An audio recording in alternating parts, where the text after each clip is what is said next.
Hey everyone, welcome to the JFree906 podcast, and this being the Bigfoot series and Expedition Bigfoot. Welcome, Mike Owen. How you doing, sir? I'm well. Good to be here. Oh my gosh, I know it's been a while. And here we went along. We were starting to wonder if Expedition Bigfoot was ever going to get going with season 4. I was starting to doubt it. What do you think? I was too. I was afraid that they were going to cancel it for some reason. Mhm. But I'm glad it turned out the way it did for them. It's a lot better. Yeah, me too. I am too. Well, I put up that we were going to get started at 8:30, and folks, I am so sorry for the delay getting going tonight. As you see, I am in the RV again, and we are currently in Wyoming, just outside of Yellowstone, at a nice little campground here. That this is why we just arrived here, literally like 2 hours ago and or 2.5 hours ago. I was on a rush. I got in here, hook everything up, get all the slides out, get everything rolling, and then get all the computer stuff. Yeah, that's why I'm late, and I apologize, everybody. And I see, okay, I'm trying to figure out where I got this line. The sun is going down right over there, and there's this line of lights shining across my face. Yeah, so I'm glad to be here. I'm glad to be back. I have missed this for sure. Getting started with all of this. And as you know, we went through all the Skinwalker Ranch and beyond Skinwalker Ranch stuff. And now Expedition Bigfoot. We're going to be covering that. We're also going to have some other co-hosts joining Mike and I as we go along here. I think Seth is going to jump in with us a little bit, and maybe even Jim. We're gonna. I think were you involved, Mike, with the dragging of Shannon DeSalvo into the Bigfoot thing? Were you involved in that? I can neither deny nor confirm any accusations brought against me. I know, right? So, yeah, Shannon, we were working with her a little bit, telling her she has no idea what Expedition Bigfoot is all about, or Bigfoot, the whole thing with that. Yep. So, yeah, we were kind of dragging her in. So she's gonna kind of join in and I guess with us a little bit and learn as we go along. And I'm Perfect. still learning too. So you're the Aren't we guy with all? all the knowledge. I'm still learning. I'm still Oh, learning. Still collecting information. yeah, right. So, folks, I wanted to thank you guys for being here tonight. I know this was kind of impromptu. I didn't get a lot of word out to everyone to let them know when we were starting and how we were going to do all this. Kind of got surprised, of course, by Expedition Bigfoot coming out and saying, "Oh, we're going to start on the 30th." So yeah, I was hoping to take a little bit of time off, and that changed. So that's okay though, because we're excited to talk about Bigfoot. I did want to say a couple things before we get started, and that's why I jumped on here a couple minutes early. I was putting on there that we're going to start at 8:30, and here we are jumping on a couple minutes early before that. And I just wanted to say, like, we're looking actually where I'm at now. We've been traveling across the United States, started off in Pennsylvania, up to Michigan, into Wisconsin, over to Minnesota.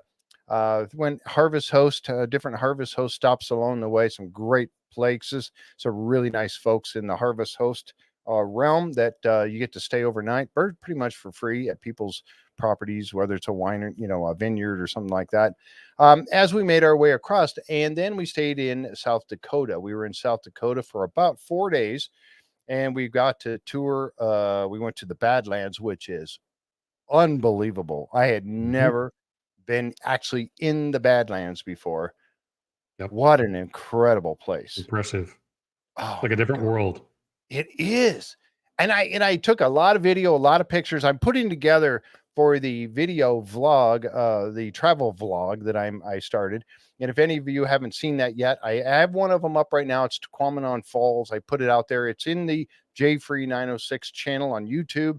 Just look for the video travel vlog, and you'll see that. And that's where I'm going to be putting this stuff. The Badlands, Mount Rushmore, which was I seen as a little kid, and I went back after all these years, and it is completely not what I remember at all. It was amazing. And then we went to the uh, um, Crazy Horse Monument.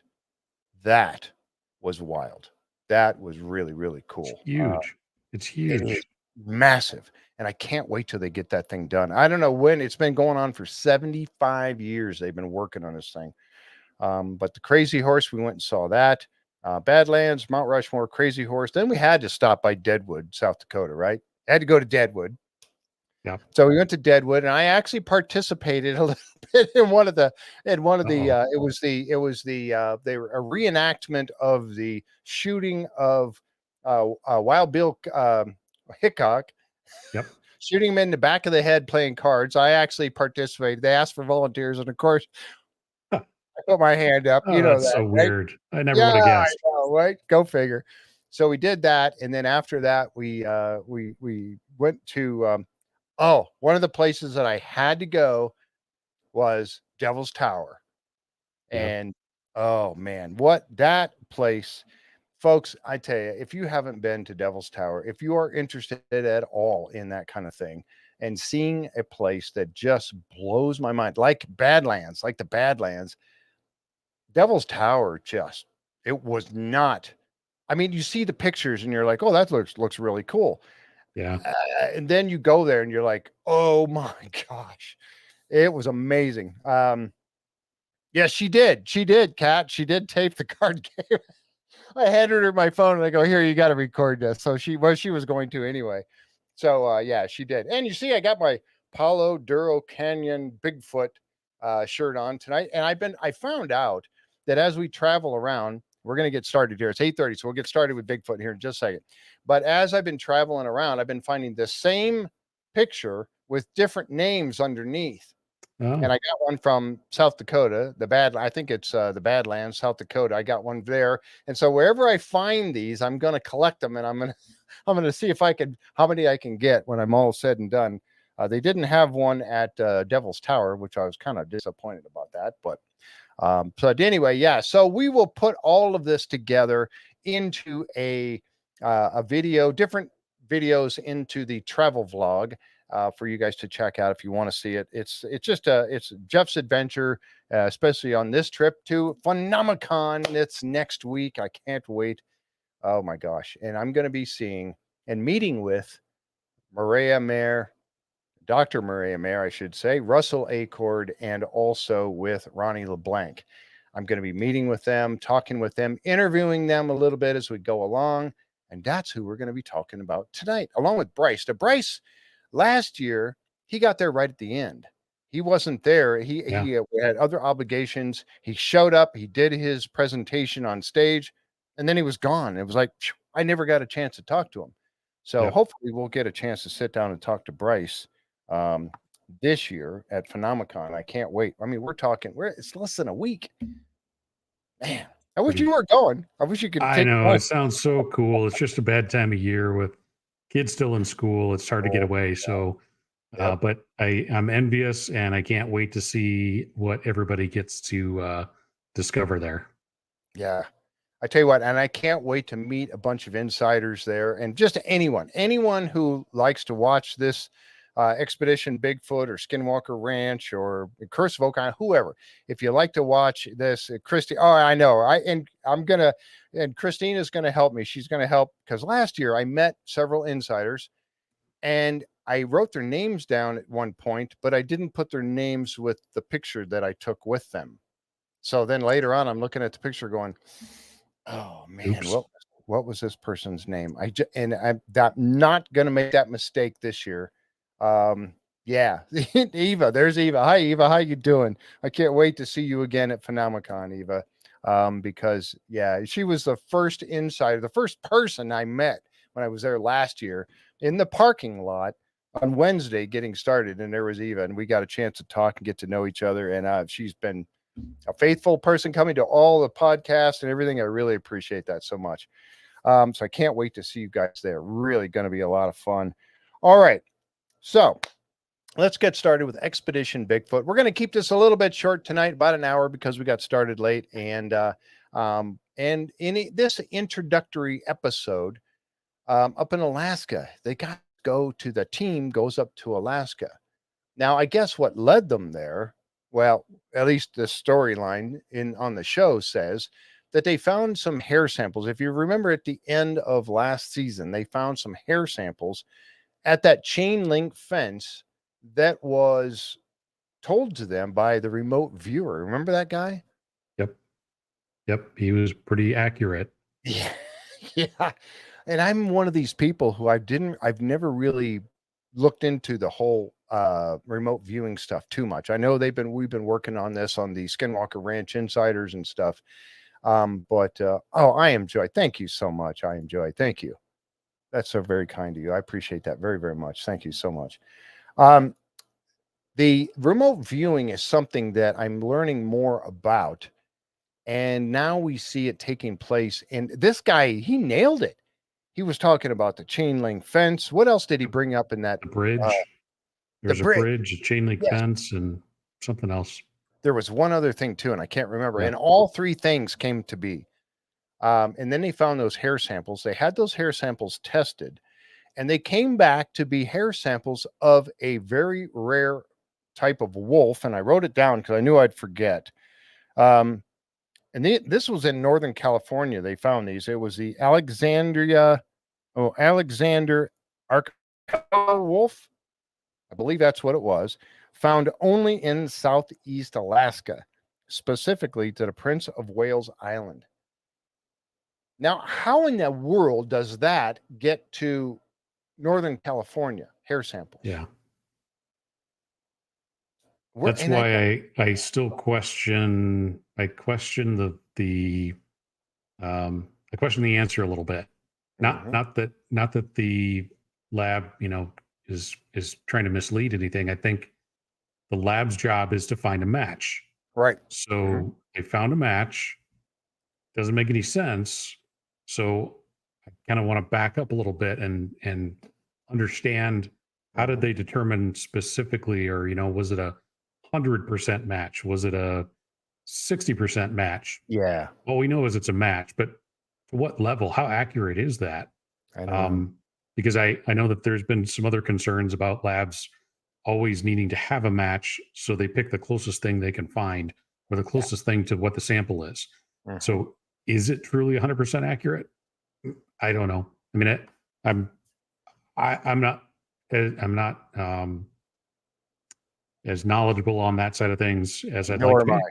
And so, just another part of the piece of the puzzle that I'm Mm. still researching and learning, trying Yeah. to learn every day. Yeah. Oh, yeah. Absolutely. And I wanted to ask too, if anybody out there in the chat, if any of you are familiar with doing those sample testing of hair samples and things like that, if you know more about it than obviously than either Mike or I do, please Yeah. let us know. And I'd like to research that a little bit more because, like Mike just said, and we talked about this a little bit last season when we were Yeah. talking about season 3, the hair samples. And like Mike said, do they just go, okay, we got to come up with some sort of a match. So we're going to say it's 75% this. So we're going to say it's that, more that than anything else, or what? How do they actually go about that? So that's a bit of a stretch there, maybe. But and was that, and I don't remember if those hair samples were white or not, or dark or what. I'm going to Yeah, have to go back and review that because I don't don't remember. recall. Yeah, because this time, and as we'll get to here, they found more hair samples in Alaska, but they were white. So that was very interesting. So the whole first part of the show last night was a setup as to where they were, where they're going for this season, and out to the island out there. This off of this is the I forgot, I wrote it down here, the name of the island. Prince of Wales Island? No. Prince Wales Island. Yeah, Prince of Wales Island, yes. Mhm. Which is the third largest island in the United States. I didn't know that. Yep, bigger than Um, Delaware. yeah, and it has a mountain on it. It's a huge island. Yeah, yeah, yeah, and it has a mountain, Gray Mountain. And they talked about Alpine Lake and Gray Mountain, and that's where they're kind of setting up. And remember when they were talking to the guys from the logging guys, and how they were saying that they're when they talked about the mountain, whatever was happening, there was some like tools that were being displaced somewhere else. They found them like somewhere a ways away from the actual work site. And this is a place that they had to get to by boat, right? There's no roads that lead in Right. here. Yep. And these tools come up missing, and they end up down by the river or by the water. I think he was mentioning something like that. Mhm. And it happened time and time again. And then they heard a scream, or the sounds. He said, "Oh, the sounds." And I think the guy initially, and they didn't. This is a guy who didn't want to be identified on camera, so we're just going to call him the guy, logger. Told him about the incident of things being moved, and then the sounds like a woman being attacked. So Yep. that, and they know there's no women around there. Now, what do you have any experience with any kind of an animal that would make a scream like sounding like a woman being attacked? Not that I know of. I mean, I know there's some pretty crazy sounding animals, cats, the bobcats and mountain lions will make, some pretty weird sounds, Mhm. but that's a common report of the scream. It's commonly described as a woman being attacked or a woman being murdered, blood curdling kind of a scream. Mhm. That's a pretty common description Yeah. with Jan, no known source. yeah, exactly. Jan popped up, said foxes. Yeah, foxes do. I tell you Fox are what. pretty crazy. Yeah. Yeah, they make some crazy sounds when, yeah, when certain things are happening. There's some I've heard it's almost sound like a Yeah. banshee going through the woods or something. That was pretty crazy. Mountain lion, Renee says mountain lion.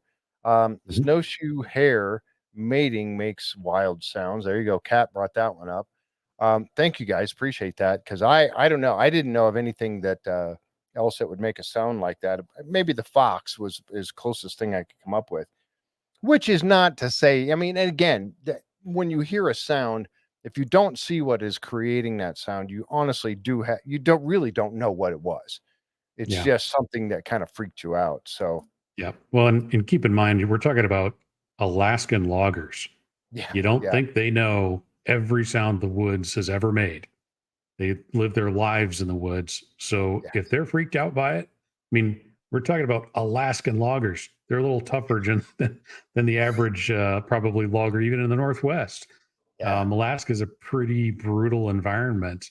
And for those guys to turn tail and go, yeah. um, I I hope the team brought their A game. Yeah, me too. I tell you, that's you're exactly right though, Mike, because you think about the fact that these guys, like you just said, they've been in the forest, they're out there logging. Even a new guy that's only been out there for a year is probably going to hear a plethora of different types of animal sounds. And the other guys will tell him, "Oh, that's a blank. That's a this, Yep. that's a Right. fox, that's a whatever, that's a bear." Whatever it may be. So they're gonna know pretty well the sounds of the Alaskan forest, pretty well. So if they hear something weird that freaks them out, um, I'm gonna take heed to something like that for sure. Yep. And so that's why. And then they talked about the mountain, and they said something about the fact that, well, yeah, no, we're not going. We don't go there. We stay away from. That's where they are, or something Yeah. like that. So pretty freaky. And then the fact Yep. that, we often wonder, we know that all of them are around camera, they have a cameraman with them or two with them when they're in the field. We know Russell's got um, Zach with Zach. him Yep. out there in the woods, and going to get to meet Zach at Phenomenon. He's going to be there as well. I can't wait for that. Nice. That is a cool dude right there. Somebody who has to keep up with Russell. Yeah. No kidding. I can only And, imagine. and Russell again goes bolting through the woods at night Yeah. in this Yeah. episode, and there's Zach carrying a camera and whatever else the man has on him, trying to Yeah. keep up with Russell as he's bolting through the woods. Um, I can't imagine trying to do that, but they have the what do they call them? The bear guards with them Yep. this time. Yep. Couple of them. I think that's a great idea. What do you think? I think it's a fantastic idea because that the very first thing that happened, Mariah, well, I'm going to go check it out, and boom, off she goes, and Ronnie's like, "Oh, okay, see you later." I'm like, "What? What Yeah, are you doing? Do you know where you are? This isn't Kentucky. I mean, yeah, come on." And then after that, they said, "We're not alone. We got guys with big guns." So yeah, yeah, that's good. Glad to yeah. see it. Yeah, me Safety too. And first. they were talking to him earlier, later in the episode. They were talking Yeah. to him about the fiddleheads. I guess that bears like when they come out of hibernation, they like to Yeah. eat the Eat fiddleheads. those. Yeah. And then the guy said, "Oh yeah, this is prime time for them to be here, coming out of hibernation." And I'd be like, "Oh, great, just wonderful, right? Yep. Good time to be here then." Yeah. But I'm glad that they do. I'm glad they have that protection Yep. because you worry about, even Russell. I mean, Russell is one heck of an outdoorsman. He knows what he's doing. He's got a great head on his shoulders. I had him on the show here. We talked to him, and Yep. Right. he knows what he's doing. But knowing that they may, I don't know if he had one with him. I don't know. Hangry bears, yeah, exactly. Yeah. Yeah. Eva said, yeah, very interesting twist. Glad they had the security with them. I am too. I just am. I'm really happy for that because um, you want to know that they are being protected in some way, right? So Yep. I think that's a great addition. Um, then they brought out the drone team. Now, when I first saw the drone, I'm like, hey, where's Pete Kelsey? Pete Kelsey's supposed to be here, doing his LiDAR. But That's right. this wasn't Pete Kelsey's type of Nope. drone scanning. Have you ever been familiar with what this was? I had never heard of I this, have but never heard of it ever. It's unbelievable the stuff that they're coming up with to put on drones. Mhm. That was pretty amazing. So It was. a sniffer, basically. They're Yeah, using the laser a to laser detect, sniffer. yeah, smells. Yeah. Now I've been in the safety industry for quite a while, quite a few years over, being in the safety industry, and we work a lot with gas detection monitors of different types. You've got the PIDs and the FIDs, which is a flame ionized detector and a photo ionized detector, different things like that. And hey, is this Maria? Yeah, I bet it's Marie. Hey, Yeah. Marie, how you doing? It might be Mike. I don't know. Let us know which one. Yeah, Bigfoot Research Group. We had Marie on, Marie Dumont. We had her on the show with us. Hmm. Fantastic. So yeah, so a laser. Now they've got a laser detector that can basically do the same thing and I had not heard of that. Being in the Yep. safety industry, I had not heard of a laser being able to do this. So this is kind of new. Oh, it's Maria. Hey, great to see you or hear from you. Are you going to be at Phenomicon, Marie? Let me know. She was there last year and she carried Russell's pack. Russell had his 95-pound pack, and he had it out sitting out there, and she actually put it on and went around the arena with it, the convention center. Yeah. But this thing can detect laser. It can pick up on, oh yeah, she's going to be there. Good deal. Can't wait to see you again. Um, so this thing can detect these gases, and Hmm. they talked about them primarily being used for leak detection on pipelines. Yep. That was where it was developed. And you think about that, you're going over miles and miles, hundreds of miles of pipeline, and they can fly that drone over the pipeline and detect for any leaks without having man on the ground. I mean, this just what revolutionary piece of equipment this has probably become for the pipeline Yeah. services. Yep. So knowing that and being able to go out and scan with this, and then they get a hit with what they say is H2S, hydrogen sulfide, which a lot of things can create hydrogen sulfide.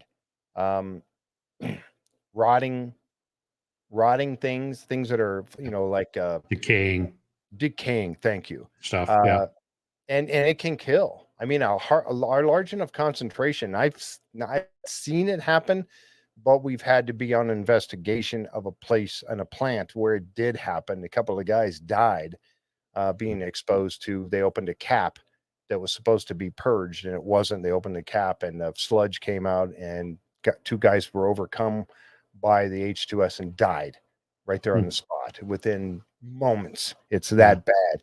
And so when I hear on the show that, oh, we got H2S, and then there goes Dr. Mayer goes running off. She's going to Running go off. protect it. And I'm like, hey, hold up a Yeah. minute. You got to be careful of this stuff. Yep. Right. But she does. And then she pulls out another piece of equipment, a handheld version of the same type of detector. and you see her on the show and she's laser pointing in certain areas, and then she gets a hit. What was your take on that hit that she got? Yeah, that was pretty impressive. The part that makes it most interesting was that it dissipated. You know, I know James Keenan had mentioned at one point he was on Skinwalker Ranch or near it, and smelled on the south side, probably on the south side of the ranch. He smelled that skunky, wet dog, decaying smell, Mm-hmm. and he's a former law enforcement officer, and so he knows what that smell is like. He said the only thing that was odd about it was that it went away.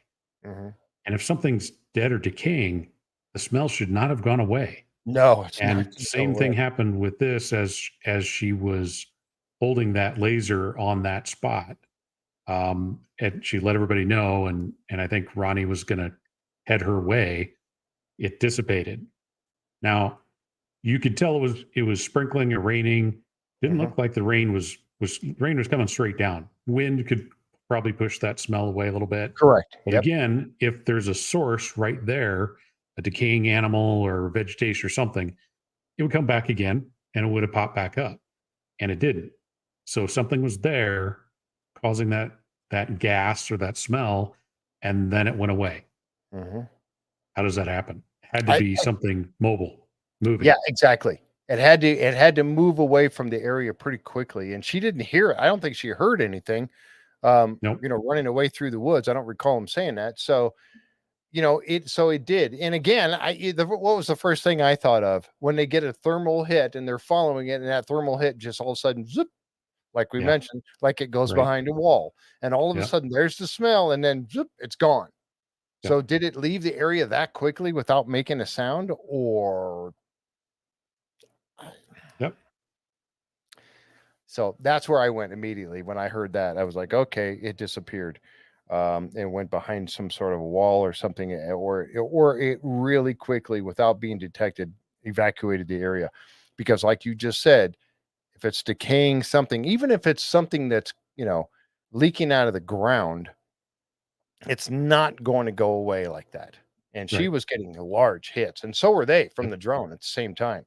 So that was pretty crazy, I thought. She did find that one spot that had bone. It had some bones laying there on the ground. Mm-hmm. And did she say that those were deer bones? I don't. Okay. Yep. Deer. And there was a skulls. hole right there. Wasn't there like I noticed that too. It looked like a bear den or something. It didn't say anything about that. Now, a grizzly, are grizzlies known to be in Alaska? I would say yes, probably, right? Yeah, absolutely.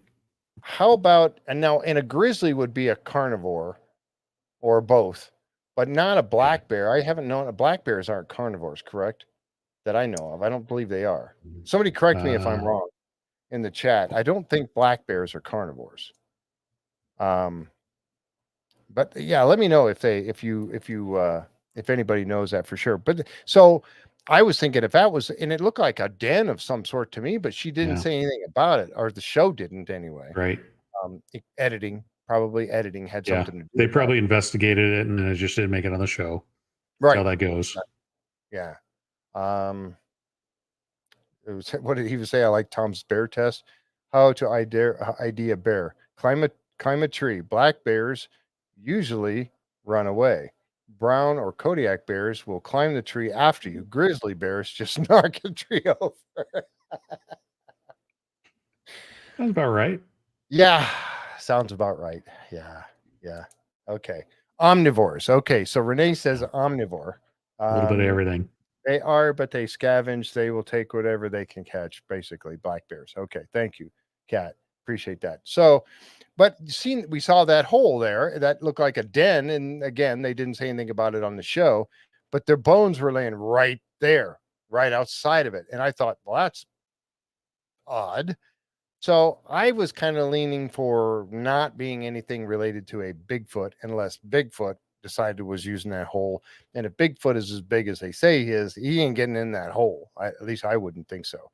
So, yeah. So mostly fruits but mostly fruits and grasses. How to ID a bear part 2. If it looks like a bear, it's a bear. Looks like a duck. Yeah. Yeah, Right. yeah, exactly.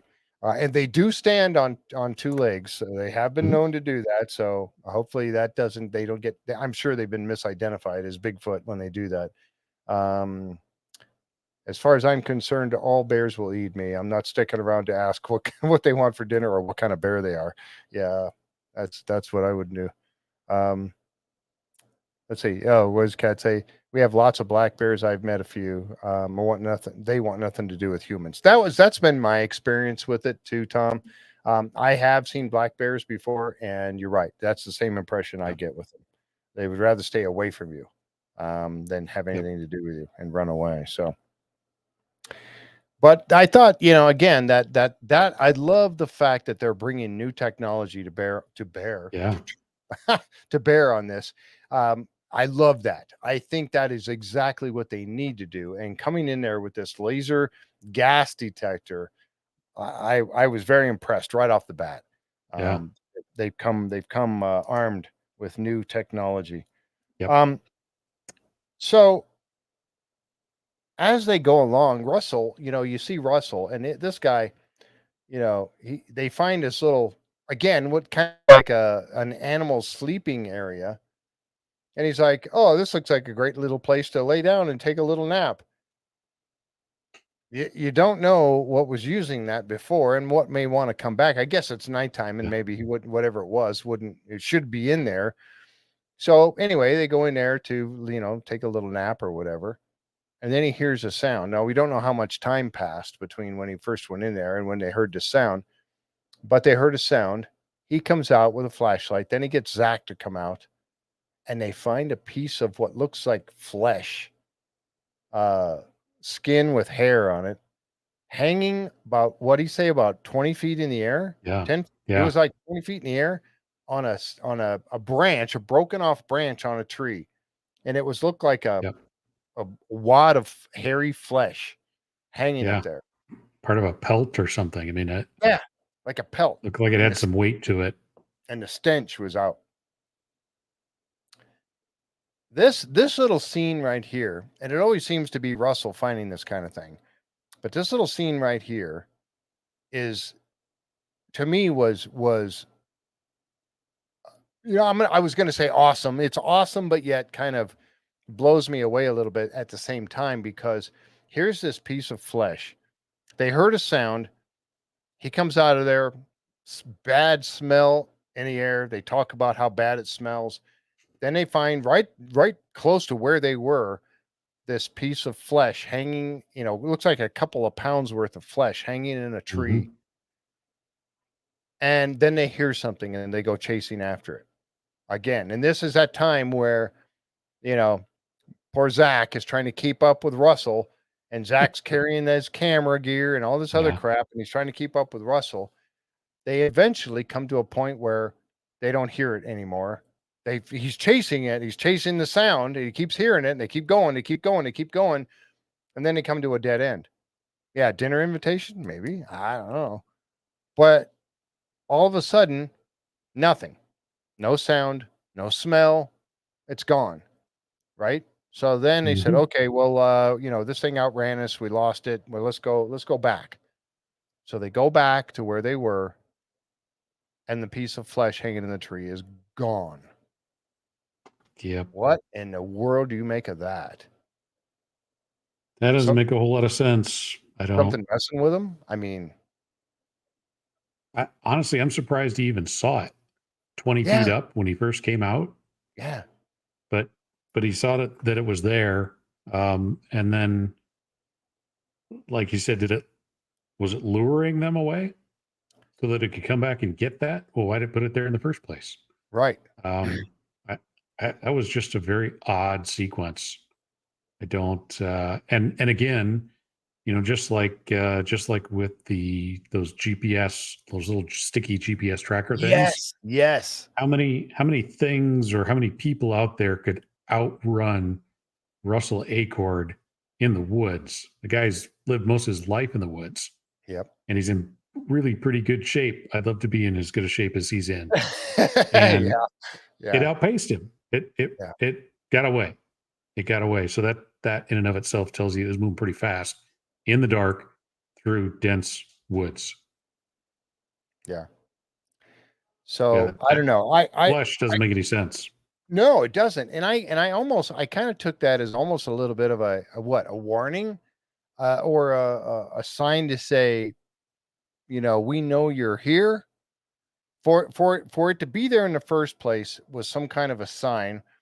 And I know Marie Dumont, who's here with us, and I said hi to a minute ago, that knows that they, if, and again, I go back to if Bigfoot exists, because I have not personally found anything that I would say, oh, yep, that's a Bigfoot.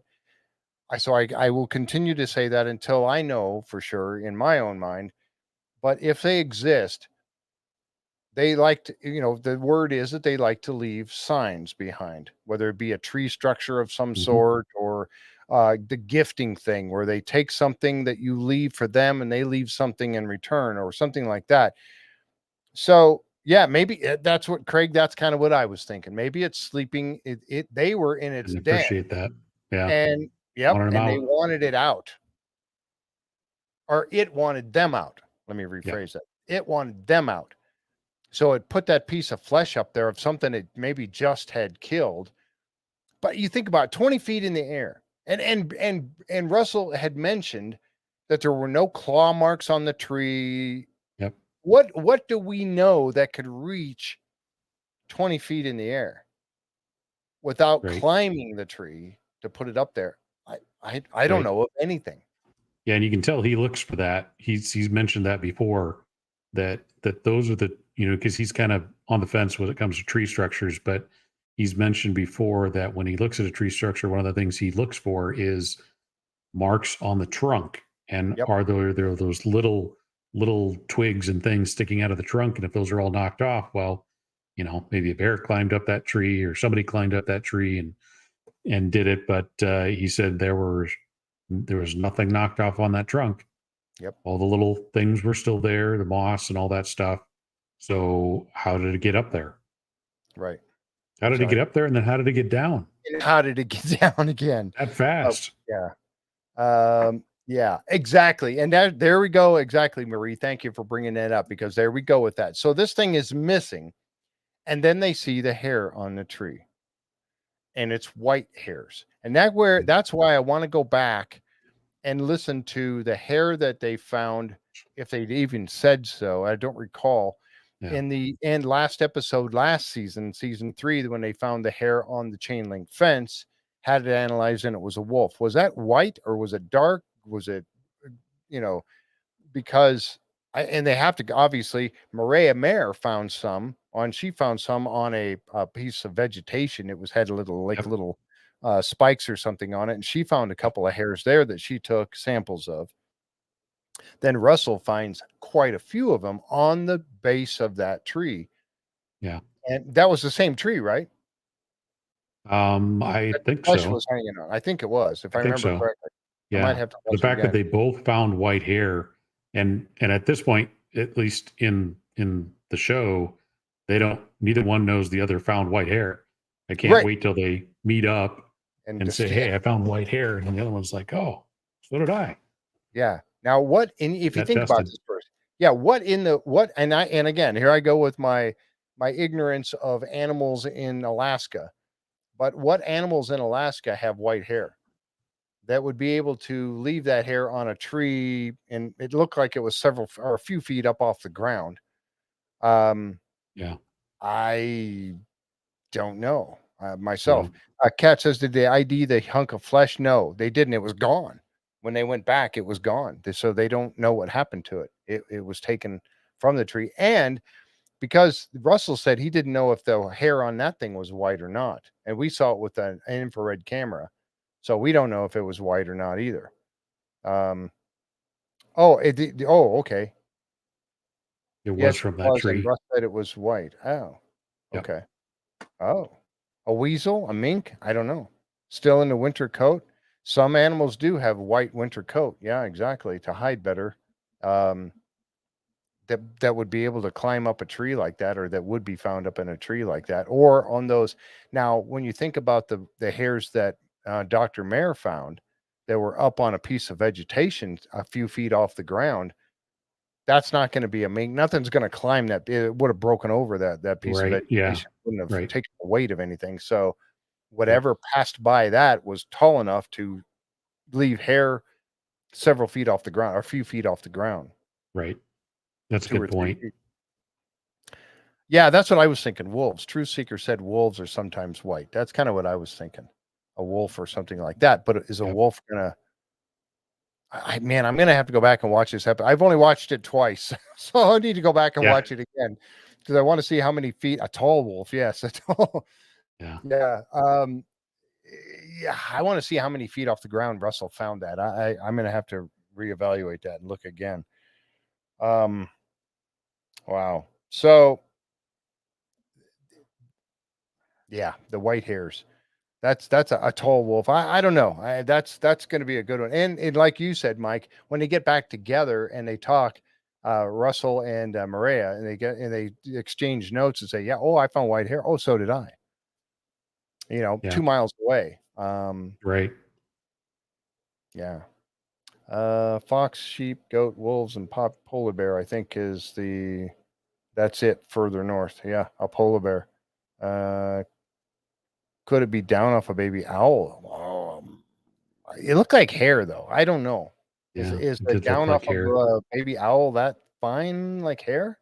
I don't know. Don't I don't know. know the answer to that. Yeah, I don't know. That was a good one. So we'll see. And then I think the one of the last parts of the episode that we saw. Oh, they did find some prints. When Russell Acord and Zach went back the next day in the daylight, they found some prints at that tree where that piece of flesh was hanging. They went back there, and sure enough, they found prints on the ground. And they were talking about the stride of the prints. There was Yep. like a footprint here, a footprint there, and then a dragging, like they was dragging something.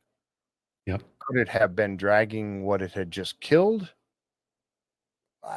And again, we just don't know. What did they take that further? I was trying to watch that again and regroup on that. Do you remember if they? Nope. Okay. No. I don't think there was time in the episode. That was right near the end. Yeah. True Seeker says I'm covered with white hair these days. Yeah. Yeah, me too. Yeah. Join the club. Yeah, me too. It gets whiter all the time. It used to be a lot of dark in here, but yeah, it's pretty much all white now. So yeah, so again, they found the prints, and they have to assume that it wasn't their prints. Again, they were pretty large. We just saw a few clips of the prints, and then the dragging.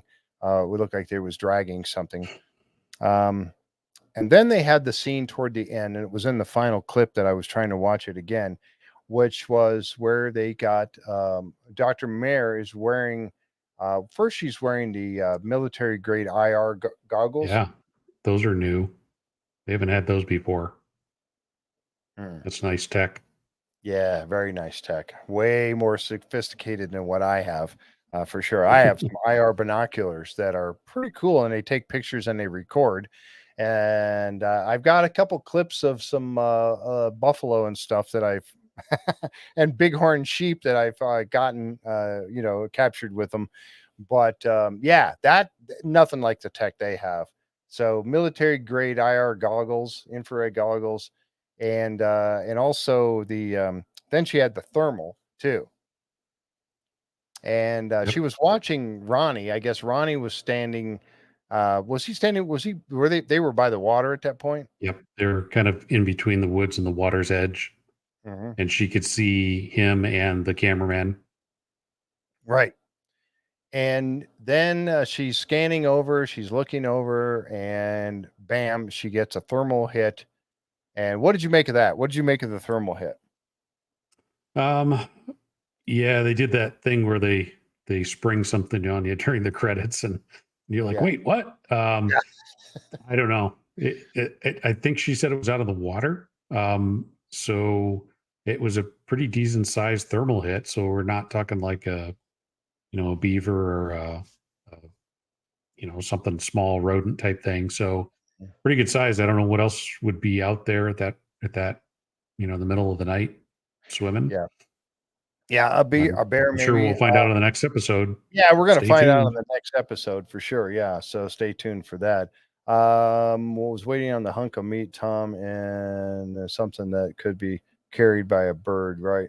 Dino beaver, waterfowl. Yeah, we don't know yet, but we will find out. It was their typical cliffhanger, Yep.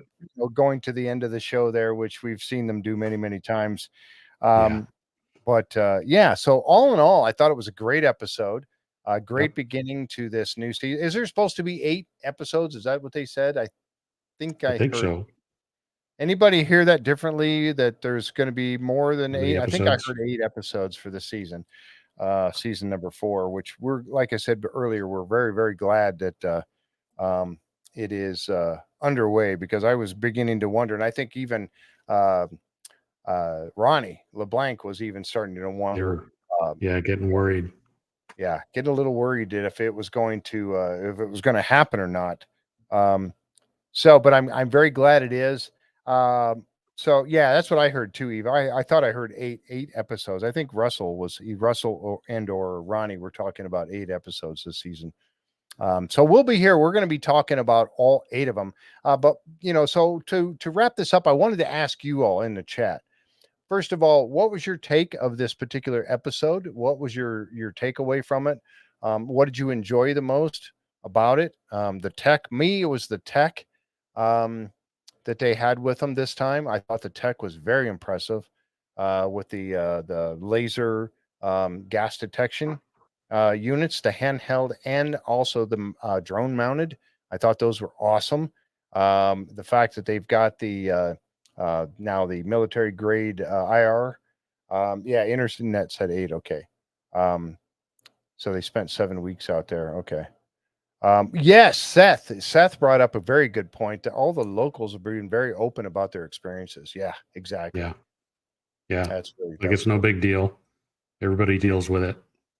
Just part of what goes on around there.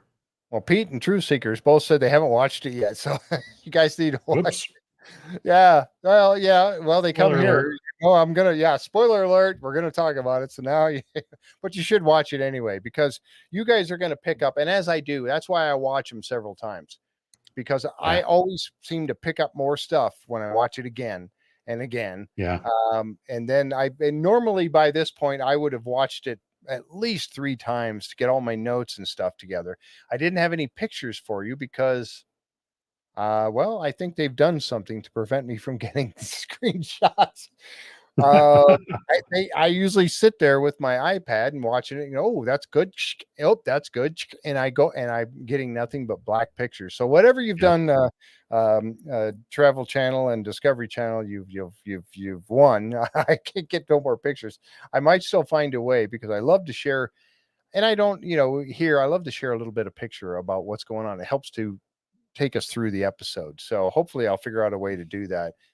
They never came to me and said, don't do it anymore. They just figured out a way to stop us, I suppose. So, but you should watch it if you haven't seen it. So, any other takeaways? Anybody get any other takeaways from this particular episode? Are you happy to see them in Alaska? I think Alaska is a great place to do that year. This was, of course, last year. But I think it was a fantastic place to go. The armed guards were kind of wild. Yeah, that's true, Craig. The terrain looks tougher this season. Can't wait to see what they find. Yeah, I am too, Eva. I'm really looking forward to what they find on this one. And the, like I said, with the tech and stuff, is what else are they going to deploy when they go through? One other thing I wanted to ask. Now, I know that some of you are be at Phenomicon next week, and I also wanted to throw this question out to you, or ask you guys this. If for those of you who are not going to be there, if there is any good question that I can ask Dr. Maria Mayer, Ronnie LeBlanc, or Russell Acord, or even Bryce Johnson, if I get a chance to talk to Bryce this year, if you have a question that you would like me to ask them, because I will be interviewing them, providing they have the time, I will be interviewing them there at Phenomicon. So if there's a question you'd like me to ask that does not infringe on their NDA about future episodes, let me know. I'd love to ask that question. I have my own questions, and but I'd like to see what would you like me to ask them. So, yeah, let me know in the chat what you think. Let's see. There was a couple more. The resident. Okay, I got that one. Alaska is a great place to find a Bigfoot. I think so too, Deanna. I think that's a great place. And I go back to something Mike had said when Mike and I first started talking about Expedition Bigfoot, and we brought up the map of map of North America, I'll say, and showed all the places that have had sightings of Bigfoot. Yeah, it's impressive, even in places that you would not expect Right. to ever hear of a Bigfoot being, in places where there are not a lot of forests. Right. Yep. There you go. Why is that a place where a Bigfoot would be? He can't hide. Well, I say can't. You wouldn't think that he could hide so much, so well in a place where Yeah. there are not big forests and things like that. So why are there reports all over North America? Let's see. Maybe some kind of bird took it. Yeah, maybe it had to be it looked like it was pretty heavy, Noel. Yes, I will, Jen. I will be streaming live at Phenomicon. Matter of fact, I'm going to try to stream live a little bit every day. There's going to be I'm signed up to go to a lot of different things, and I do want to listen to the presenters. And then keep in mind too that when a presenter is up talking, they don't want us to be streaming that. So I will probably just do it during breaks. I'll probably pop on like lunchtime when Jim is out, getting our tacos and stuff. Jim Kelgard. So when that, so that's when I'm going to probably be doing most of the streaming. And I would love for you guys to come by. I'll be hanging out over by the Skinwalker Ranch Insiders booth. They've said they got a chair for me over there. I don't know what they've realized what they're doing by telling me they've got a chair for me there. Christina and I will be hanging out over there. I'm going to have some t-shirts. Got a bunch of t-shirts. I'd love to sell some t-shirts. They'll pay for this trip. But yeah, this has been an expensive trip. But anyway, I'd love to sell some t-shirts and some mugs and stuff like that. But I'm going to go live. I'd like to go live every single day while I'm there. And I'll be doing some interviews. Some of those will be live. When I am live, I would love for you all to come by and join us. Come around and sit down in front of the camera with me and talk with me right there live with everybody. I'd love that.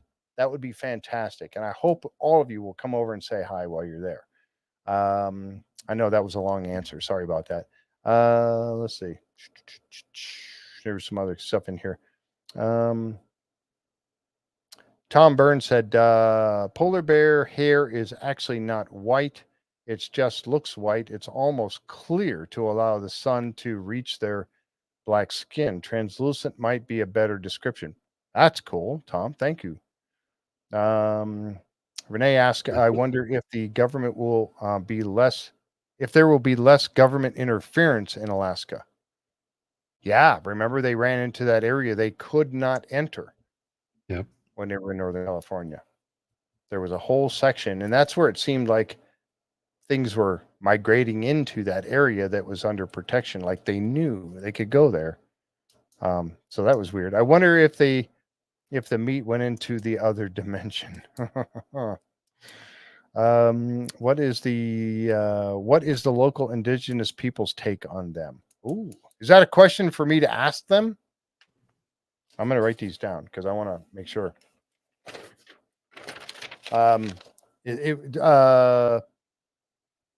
True Seeker, is that a question that you would like me to ask of Ronnie and them? I'm writing Yes, this down. please. Okay. What is the local indigenous peoples' take on who? On the team or on Bigfoot? I think it was on Bigfoot. I think so too, but I want to be sure that I asked the proper question, and that was Truth Seeker. Yeah. All right, let me scroll down here. Yes, the show did start fast and furious. It took off at a run for sure. Yes, it did. Have a lot of fun. Oh, I can't wait. I am so excited to go to Phenomicon. I haven't seen it yet either. I think Alaska is a great place. Most indigenous folks don't question the existence of Bigfoot, as in Bigfoot exists. Good info on the polar bear here. I'll do that. Christy. Oh, Christy said I'll do that. Good. Yeah, I hope you mean that you're going to come by the booth and go live with me. I'd love that. I'll be at the Skinwalker Ranch Insiders booth, so come on by, please. At least they said they could, or I could. Be careful of what you ask for, Jeff. Yeah. Let's see. If you shave a cheetah skin, you actually spot it also. Really? I think I've actually heard that someplace. Plenty of the helicopters too. Yeah, I remember that. That's right, Renee. Yeah. I forgot about that. Oh yeah. Oh well, they did have orb sightings last season. Yep. Yes. Okay. Yeah. Okay. Yes. Okay. That was True Seeker saying yeah. Okay. All right. On them Bigfoots. Okay. I'll definitely ask that question. Are they going to use Russell's charge at the animal as a protocol? Dr. Mayer said the opposite with gorillas. Oh yeah, for sure. Yeah. Yeah. I don't know. That's pretty interesting that Russell chased after him like that. But I mean, I don't know. That was a. Let's see. If you're not, yeah, Dr. Mayer, ask Dr. Mayer what she now thinks of orbs. All right.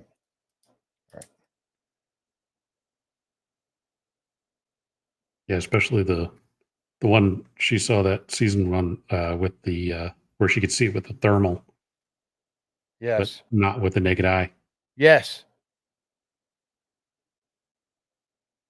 If any of you saw the interview that I had with John Dover and Stanley Milford, if you haven't seen it, I wish you'd go watch that.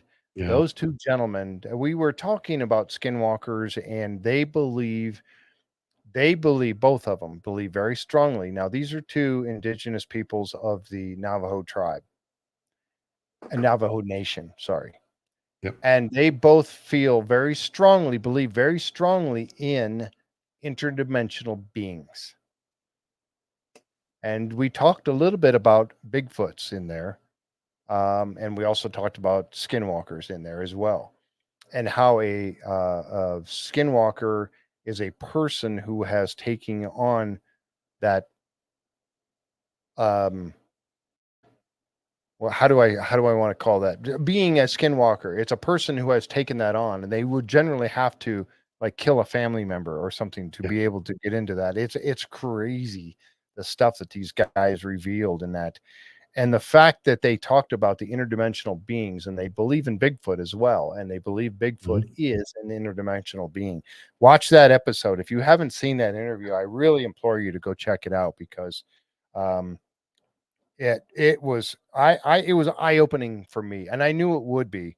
It was eye-opening for me to listen to these two guys. And I talked with John Dover on the phone for like an hour and a half. And he told me some stuff that we didn't discuss on the show. And so we're going to have them on again. I'm going to be doing an interview with those guys again. At least with John too. And because they're going to have their own show, I think. We're going to see. But that True Seeker, thank you. It was epic for me, not because I was in it, but because they were in it and the information they shared. That conversation changed me too in a lot of ways, Seth. It sure did. Right, Christy, it's an evil choice, exactly, and it seems to be a skinwalker. It is. Yes, it's a choice to go down that path of that evil. You have to kill somebody. Yeah, I don't know. If Bigfoot is interdimensional, it wouldn't need a forest to hide in. That's what, That's a good point too. yeah. Somebody was talking about that recently too that I was listening to, and the response, and I'm just telling you what they said, was that it seems like when they're seen or when they're interacting with people, it's because they're hunting. So are they popping into our dimension to get food? They're just grocery shopping. You don't see them. People don't stumble on them sleeping usually.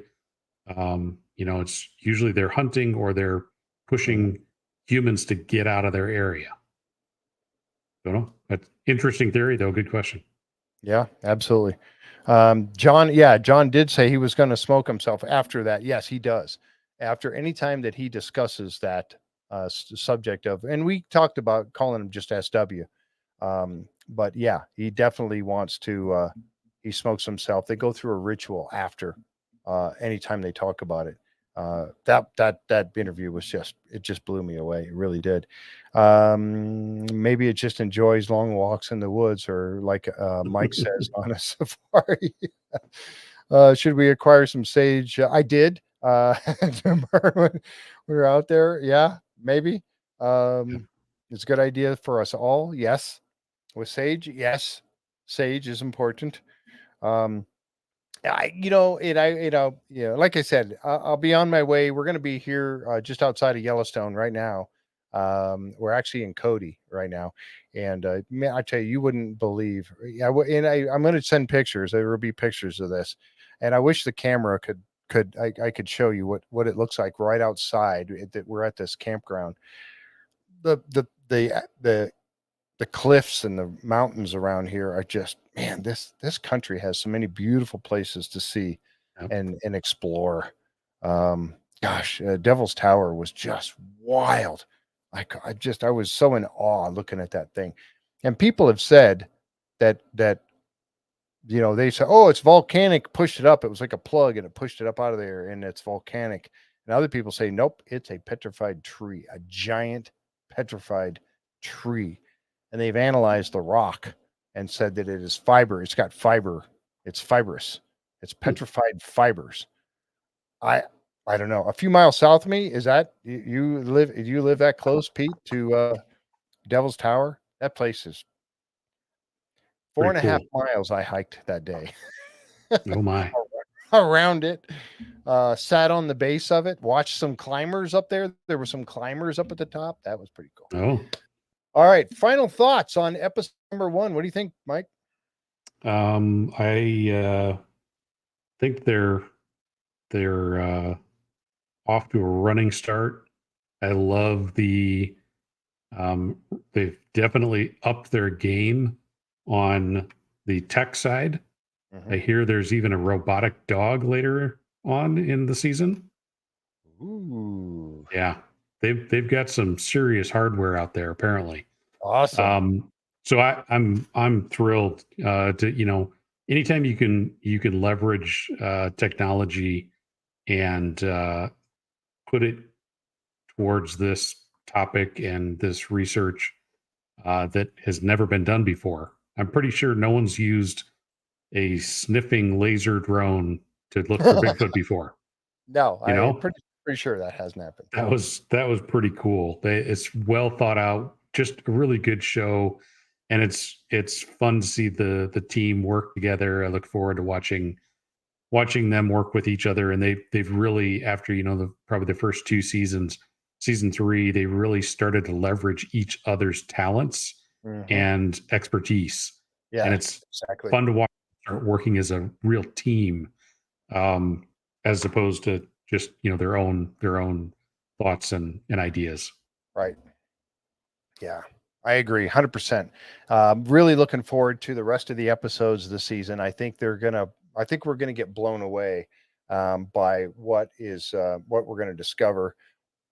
Excuse me, what they are going to discover this season. So, and I want to say too that, folks, if you think of a question later, you got my email address, jfree906@gmail.com. Send me an email. Let me know what you want me to ask. I'd love to ask those questions for you guys. Like I said, I've got a lot of my own, But if you want me to ask a question of them, let me know. Real quick here, check out the museum in Cody. Yes, Alita, planning on doing that for sure. Alaska needs more investigation on all things paranormal. Beth, I think so. There's a lot going on in Alaska. That's for sure. That's might have to be one of my next places to go investigate. By the way, I've been using the tri-field meter. Zeros across the board. I did get a few small hits when I was in at Devil's Tower. I think the highest was a 3.8, but most of the time, and I noticed too that when you're holding it, it'll zero out or be 0.1, 0.2, but 0, 0.1, 0.2 kind of fluctuate a little bit, but it's more stable. If you're moving it, it jumps all over. It's really not, it doesn't like being moved around much. So sensitive. You point, yeah, very sensitive. You point and hold, let it settle down and point and hold, or just set it down on something in pointing like towards Devil's Tower and just let it sit there. That's where I did get a few. I think I had 3.8 was the highest one. That was the only place. The Badlands, everywhere else, zeros, nothing. It was absolutely dead everywhere else that I tested it. So going to keep doing it because there's a lot more places that I need to test for that thing. So, all right. Like I said, with what Mike said, I think a great start to a season. Can't wait to talk to them. Can't wait to see what else they do this season with the upcoming episodes. We're going to do this every Thursday night. Now I will be at Phenomicon next Thursday. So that one we're probably going to I'll try, but I doubt I'll be able to. I've got so many things happening during Phenomicon. So we're probably going to have to double up the following week. I hope, Mike, I hope you're up for that. But we may have to double up and do 2 episodes in one because, like I said, Phenomicon is going to take so much. I've got so many add-on and events and things we're doing. I probably will not get a chance, but I will be going live to talk about, all during the whole thing, about each day. That's Wednesday, Thursday, Friday, and Saturday. We will be going live probably at least once a day, maybe more. We'll do what we can. And if I can get a chance to get any of these guys on camera to go live, I will. It's just they're very busy when they're there. They got lines of people to talk to that are just, so if I can, I'll get them on to talk with us if I can. But I definitely will pull them aside to try to do a little interview on the side. So, all right. Okay, that's it for tonight. Thanks, guys. Appreciate it. Mike Owen, thank you, sir. Seth and Seth, I'm going to have some other people on from time to time, like Seth, and hopefully Maria will come back and join us again. But with Mike being my main co-host for the Bigfoot stuff, because you got me started in all of this, it's your fault. Here we go. So we'll be back here, probably not next week, for an Expedition Bigfoot recap. We're going to double up at the week after. Okay. So be ready for that. Thank you, folks, for being here with us tonight. We'll catch you next time right here on the JFree906 podcast. Good night, everyone.